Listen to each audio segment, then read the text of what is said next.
To start, I'm going to use some liquid tempera paint to paint my background. I'm starting with relatively thick paints at the outside edges, and then I kind of work my way into the middle. What I'm going to do is, after I've got a good amount of the liquid tempera around the edges, I paint over it basically with just water on the brush to thin out the paints, drawing it into the middle with thinner and thinner coats of paint so the white shows through, making it look a little bit paler and lighter in the middle. That's what's going to create a nice gradient on my background. Now I'm going to set it aside and let it dry. Now that the painting is dried, I'm going to sketch out my foreground.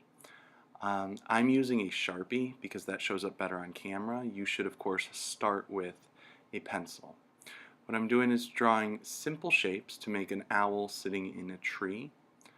And now that I've got that, I'm going to use a little bit of white to add some brighter pops like a moon in the background. I'm going to add a crescent moon. And I'm going to paint over the whites of the eyes. Then I'm going to clean my brush and I'm going to paint basically everything black. Now I can make my black a little bit more opaque by having less water on the brush, and I can thin it out a little bit by having a little bit more water on the brush so that I see through and get more of a very dark blue.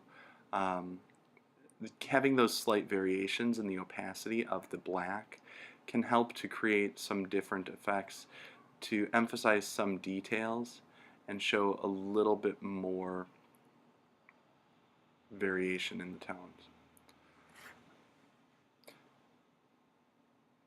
Now, after I've painted everything as a basic black, I'm going to go back with my white and add just little highlights where the light might be bouncing off of it. This helps to define some of the edges of details like the wings, or add the texture of feathers. It helps to make the beak stand out a little bit more. I don't want to overdo it with the white, especially if I'm painting wet on wet. I need to make just very quick strokes and move on, because if I keep painting over it, the colors will mix together and it will turn more and more of a gray. I can go over some details to get the leaves on the trees, or the texture of the bark on the tree trunk. Go back over the moon to brighten it up, but that's about it.